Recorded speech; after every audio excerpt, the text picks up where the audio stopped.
السلام عليكم ورحمة الله وبركاته. الحمد لله وكفى ثم الصلاة والسلام على عباده الذين اصطفى وبعد. رب اشرح لي صدري ويسر لي أمري واحلل عقدة من لساني يفقهوا قولي.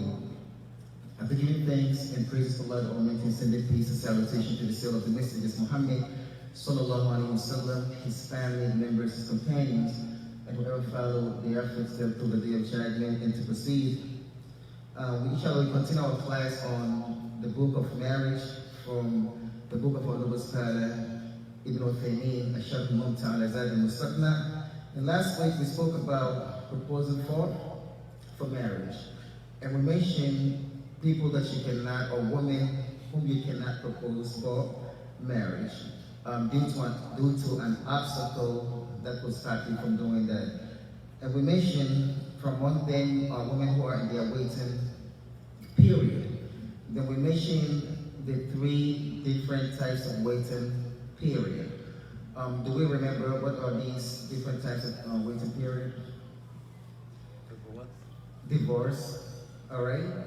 That's one. Pregnancy. Huh? Pregnancy.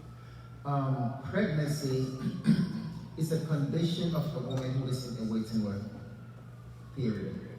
All right. But pregnancy that you mentioned here, this is if the woman is not married. You understand? So this is there's no waiting period for her. All right. But if a woman is pregnant and she is divorced, then her waiting period is until she delivers the baby, okay?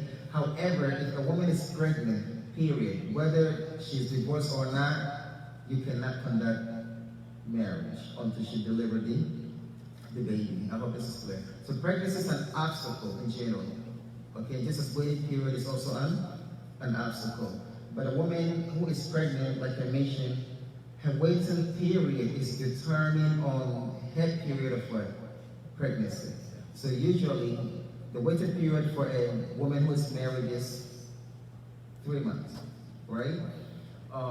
But if she is pregnant, her waiting period is until she delivers the baby. So let's say you divorce your wife, you say you are divorced today, and then next week you realize that she's what? Pregnant.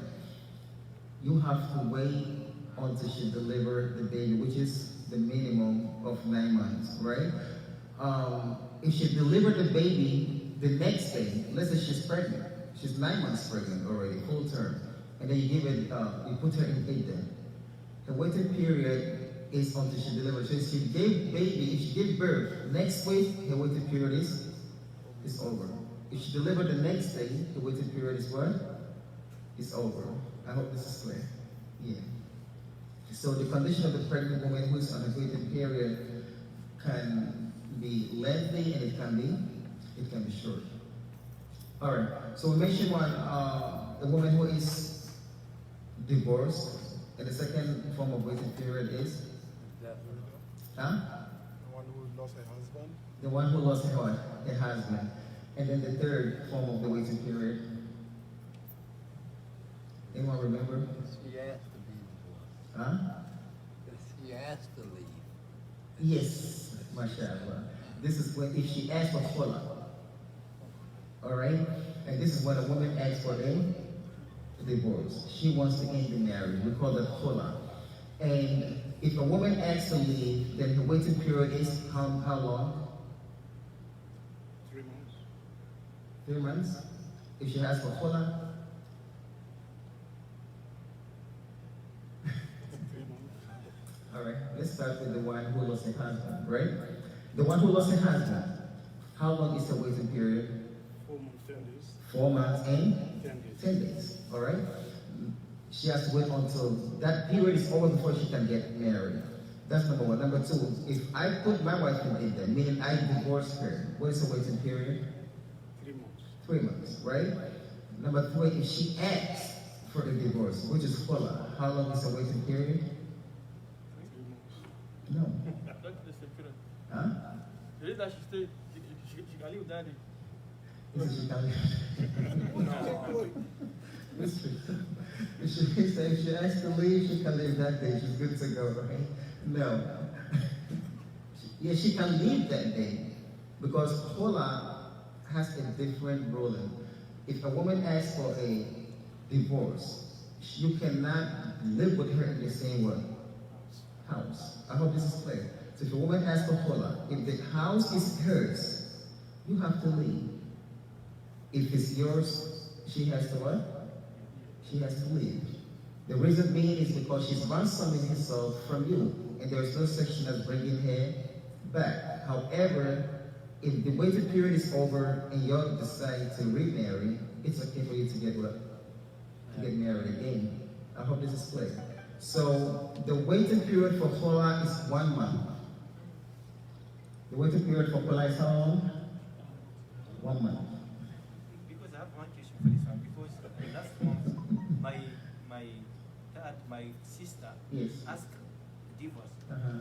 Then my father write a letter on the divorce, but the husband was in Europe. Then he came back. That means that one is 1 month only. It's 1 month only. It's 1 month only. It's just, yes. Yes, most people don't differentiate between divorce and Hola. Okay, and with the Hola, because she's ransoming herself from you, she has to pay the dowry back. I hope this is clear. But that doesn't mean that a man should put his wife in a state or in a condition that will necessitate for her to ask for Hola just so that he can get his dowry back. That is haram.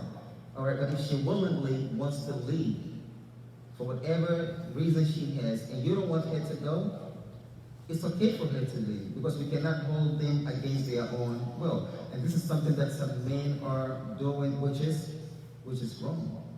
Okay, Ibn Taymiyyah said, if a woman asks for a Hola, right, we try to reconcile. But if she persists and we see that she is being harmed in that marriage, she feels like she's being harmed, to the end, do not hold her against her will. Okay? But that doesn't mean that you should hasten in letting her go. But, there's some situation that we see that there is no reconciliation, let her go. This is what our religion commands us with, and we ask the Lord to grant us understanding of the deen. Amen. So again, the waiting period for Hola is 1 month. If a woman is in her waiting period for death, we mentioned that you cannot propose to marry her directly, but you can put the proposal indirectly.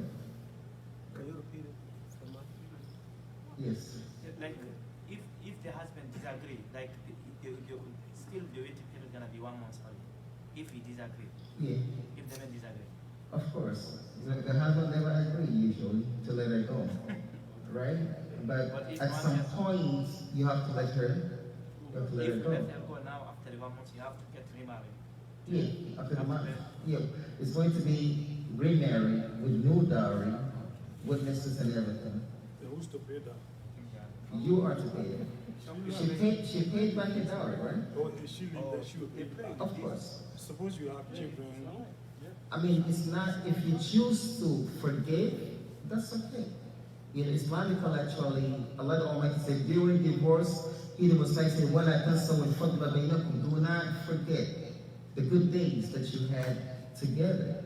Do not forget the virtue, that you had together.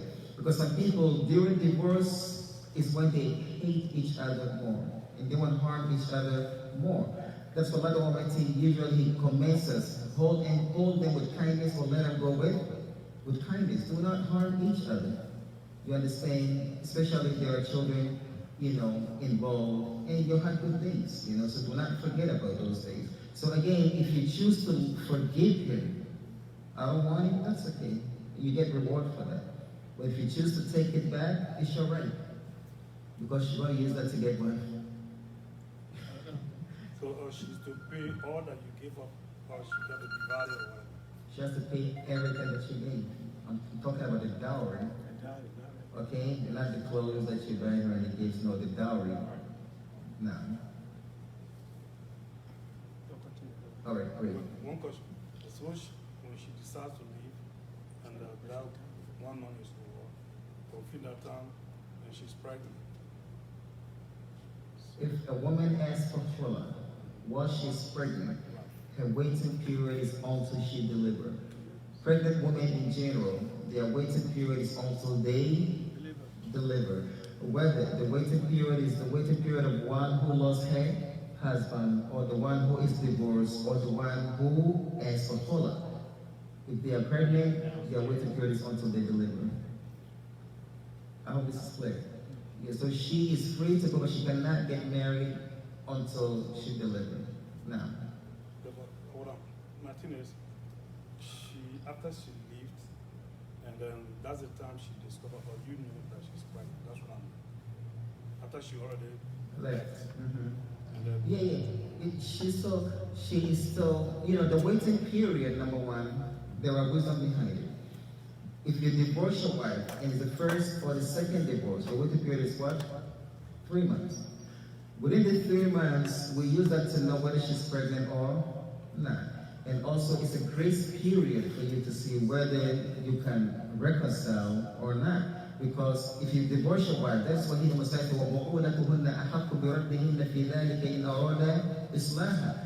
if they want to reconcile, the husband has more right of taking her back than anyone else. That's why you cannot propose to a woman who is divorced but she is still in her waiting period. But unfortunately, some men do this. As a matter of fact, some men propose to women who are having issues with their husbands. And this is not right. Whether they do it directly or indirectly. And many people do this. If a woman is having a problem with her husband, right now, she's just looking for someone to comfort her. She's vulnerable. So some people, they take advantage of that and they, either say some compliments or some things to her that will make her think that he's inclining to her. And she starts to have that feeling already, I'm trying to get rid of this man. So what's going to happen? that's overtaken. It's overtaken. So this is haram. To propose to a woman, directly or indirectly, if she is in a waiting period, let alone she's not even in a waiting period, she's just having what? Some marital problems. This is not right. So we ask Allah the Almighty to grant us understanding of the deen. Amen. But again, in case of, like we said, in case of the woman who is in her waiting period for losing her husband, you can propose to marry her indirectly. Let's say, somebody died. He left his wife behind. That's you. Alright? She has to wait for 4 months and 10 days. And you know this woman to be a good woman. She'll be a good wife. You want to marry her, alright? You cannot propose to say, I want to marry you directly. But you can let her know indirectly. Either by giving her gifts. Or by saying a woman like you would be a good mother. You understand? So that just to put that in your mind, because she's going to get married at the end, and her husband, there's no chance of him bringing her back. But if somebody divorces wife and she's in the waiting period, there is a possibility of him bringing her back. So with her situation, you cannot propose directly or indirectly. I hope this is clear. All right. But the one who is in the waiting period for khula, you can propose to her indirectly as well, because there is no chance of him taking her back. If they want to come back at the end, they have the right to, but he does not have the right to take her back because she's the one who asked for khula, except if she wants to come back to him. I hope that is clear. All right, great. So now let's move further to the second portion, which is if the woman accepted your proposal, what's the next step? The author said, in ajabat ghayru mujbarat bi muslimin haruma ala ghayrihi khitbatuha.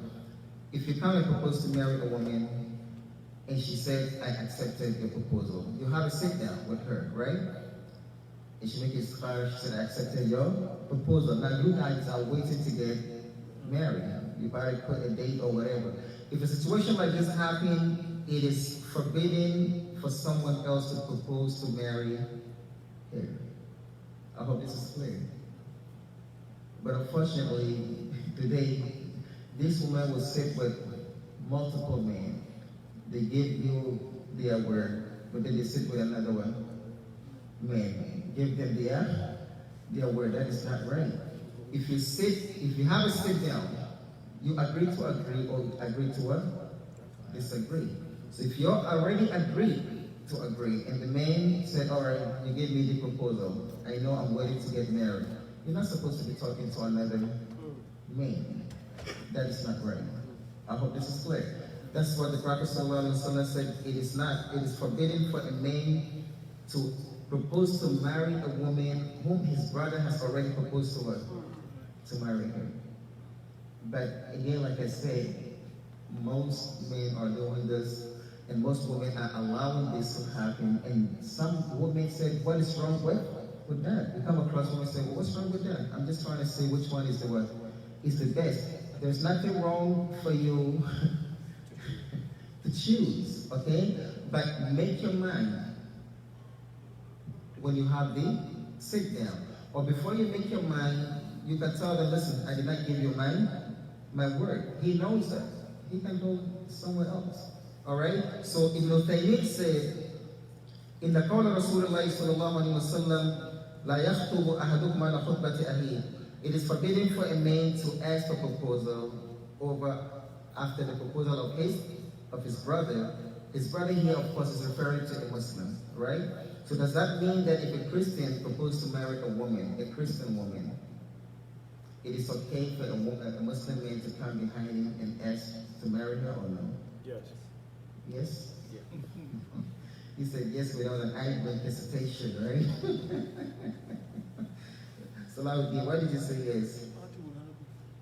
Behind the fact we have more rights over a woman than a Christian man. All right. It's not playing, man. but they also have some rights, right? I mean, what you say is what some scholars say, right? But Ibn Taymiyyah, he mentioned that it is not. And when the Prophet ﷺ said it is not permissible for a Muslim brother to propose to marry a woman after his Muslim brother proposed to marry her, is because the Prophet usually addressed who? The Muslims, right? But that doesn't mean that the non-Muslims are excluded. Like the Prophet said, love for your brother what you love for yourself.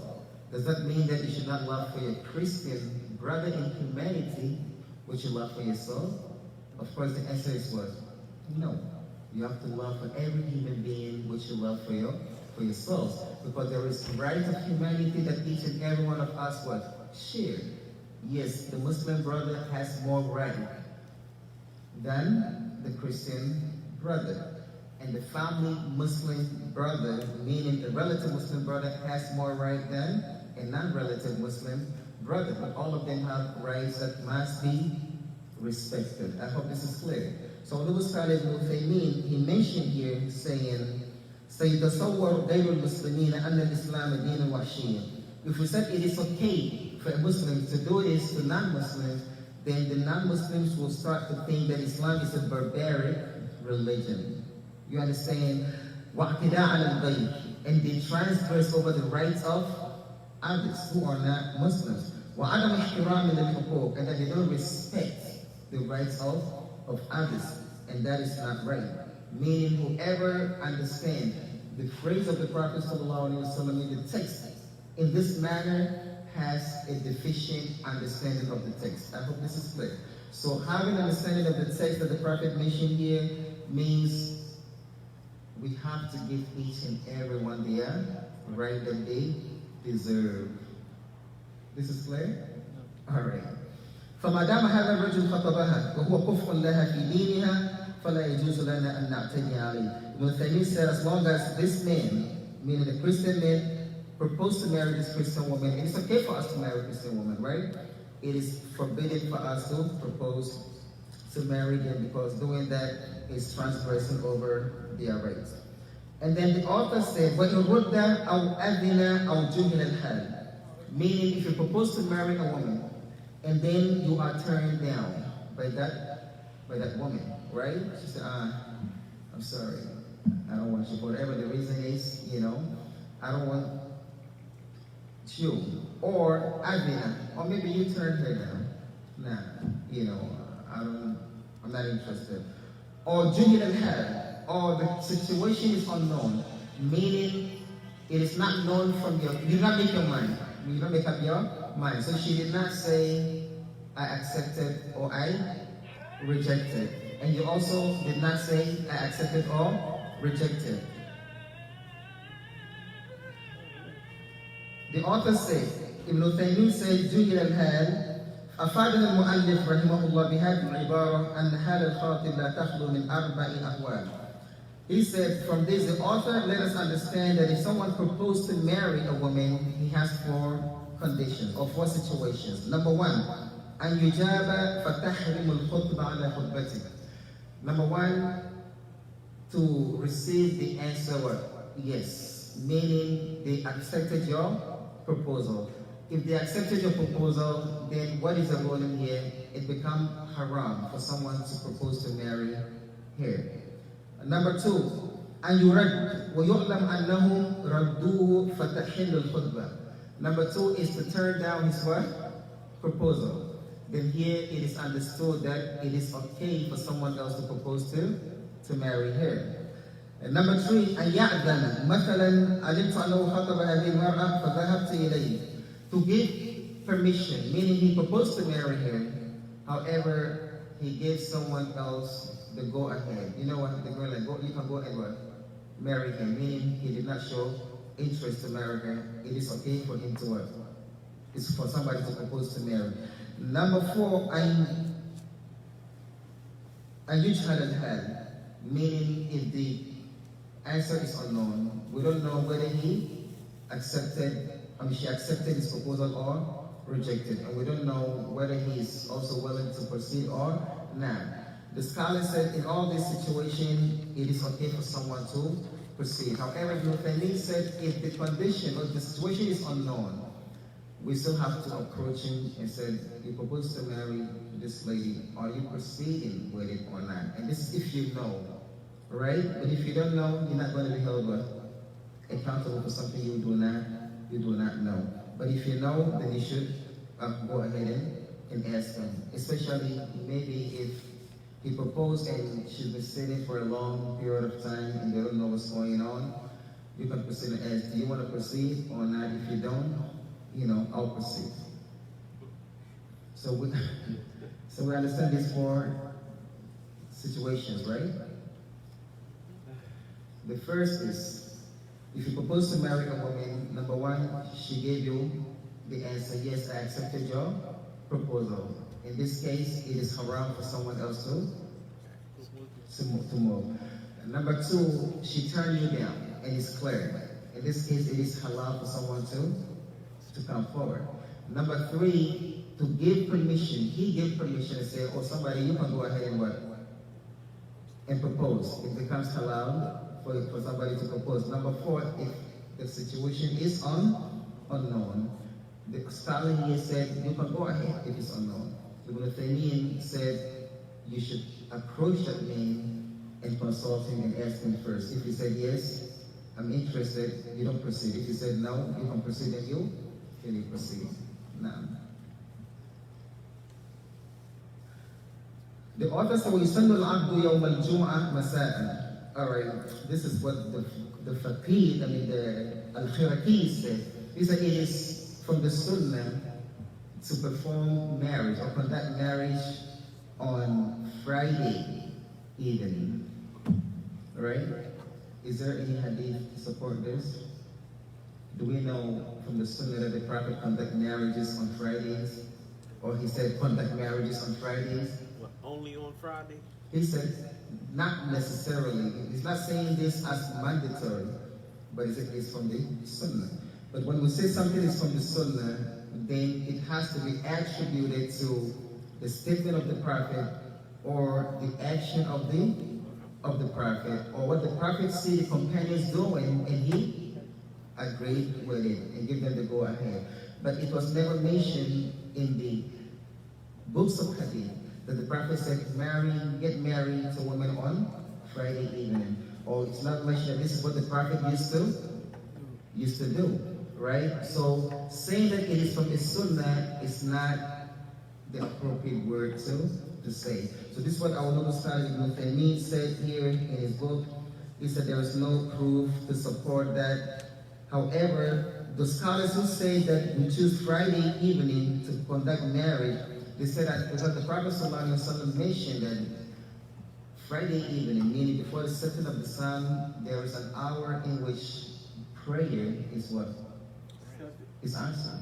Right? So there is a chance that during this time of conducting the marriage, when they make dua for them, Barakallahu lakuma wa baraka alaykum bainakuma fi khayr, the prayer will be answered. This invocation will be answered and their marriage will be blessed. That is all.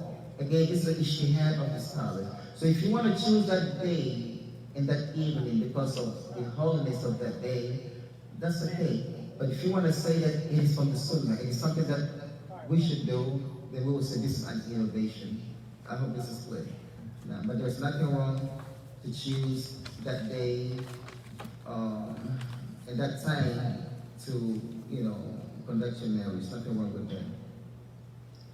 And also he said we should open the khutbah with what the Prophet ﷺ opened the khutbah with. Alright, conduct the marriage, we should say what the Prophet ﷺ said, that's khutbah to Ibn Mas'ud, the khutbah of Ibn Mas'ud. And that is to say, to recite, the first verses of Surah An-Nisa, and also the verse of Surah Al-Imran, like what we usually say when we open the khutbah. إن الحمد لله نحمده ونستعينه ونستغفره ونعوذ بالله من شرور أنفسنا وسيئات أعمالنا من يهده الله فلا مضل له ومن يضلل فلا هادي له وأشهد أن لا إله إلا الله وحده لا شريك له وأشهد أن محمدا عبده ورسوله. Then you recite the beginning of Surah An-Nisa. يا أيها الناس اتقوا ربكم الذي خلقكم من نفس واحدة وخلق منها زوجها وبث منهما رجالا كثيرا ونساء واتقوا الله الذي تساءلون به والأرحام إن الله كان عليكم رقيبا يا أيها الذين آمنوا اتقوا الله وقولوا قولا سديدا to the end. But if you did not recite these verses or say the khutbah al-hajj, is your marriage still valid? Yes, it is valid. So we have to differentiate between what is sunnah and what is a condition and what is an obligation and what is a pillar. If a pillar is missing in an affair, that affair will not be valid. If a condition is missing, it will not be valid. If a wajib is missing, it can be valid, right? However, the wajib has to be fulfilled. I hope this is clear. What has to be fulfilled? The wajib, meaning it's mandatory or an obligation. If an obligation is missing, it can be amended. But that will not affect the validation of the marriage. I hope this is clear. It's like prayer, right? If the rukun is dropped out, the prayer is not what? Valid. Alright? If the condition is there, it's not. But if the obligation is missing, you can amend it. We said it as sahwi. But if you miss the rukun, you have to bring the rukun. But if you drop the wajib, you can just amend it with the two sujood. So for example, if you marry a woman without two witnesses, is this marriage valid? No. If you marry her without the presence of the wali, the guardian, is this marriage valid? No. If you marry her while she's pregnant or in her waiting period, is this marriage valid? No. Right? But if you marry a woman and you do not give her the dowry, but the husband is there, the woman, the wali, the shuhud, is this marriage valid? Yes. But do you have to give the dowry? Yes, because it's a mandatory right on her. Alright? But there are some things that are sunnah. Walima, for example, is a sunnah. So if you get married and you do not do walima, would that affect the validation of your marriage? No. So if you do not say the khutbah al-hajj, it will not affect it. However, you are missing out on the reward and the blessing of following the sunnah of the Prophet sallallahu alaihi wasallam. So it's very important for us to be able to differentiate between what is wajib, what is what?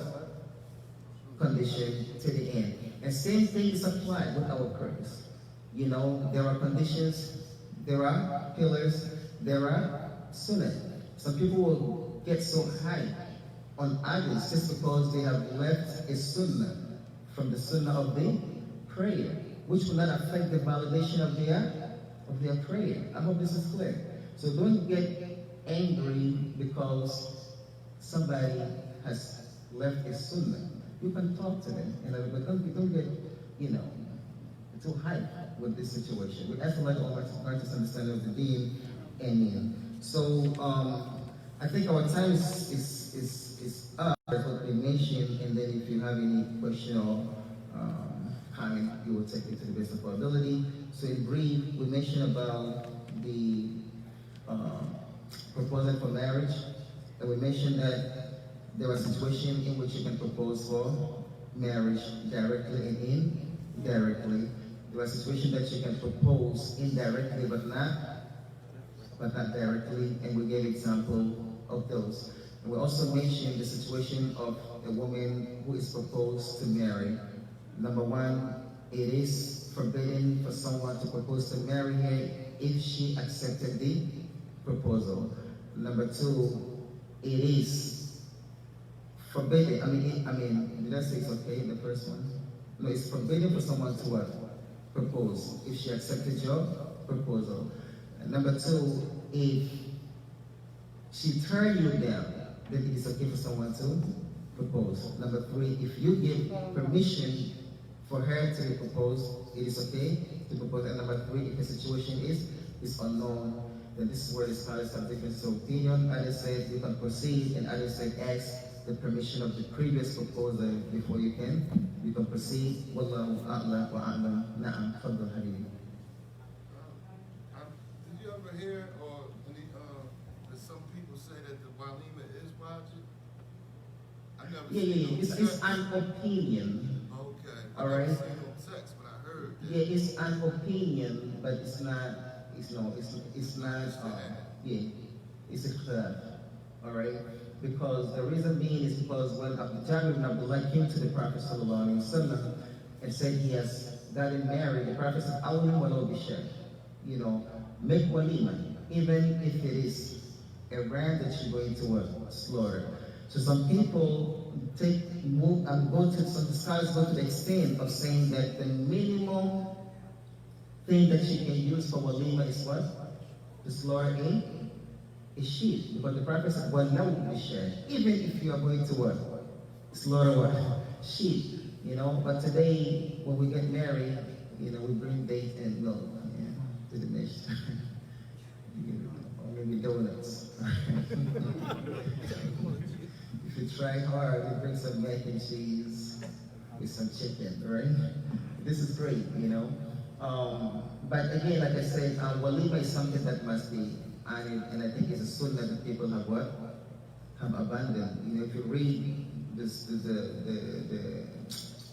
history of the Prophet ﷺ, like Imaam al-Ajuri mentioned about the marriage of Fatima and Ali, they had a big party.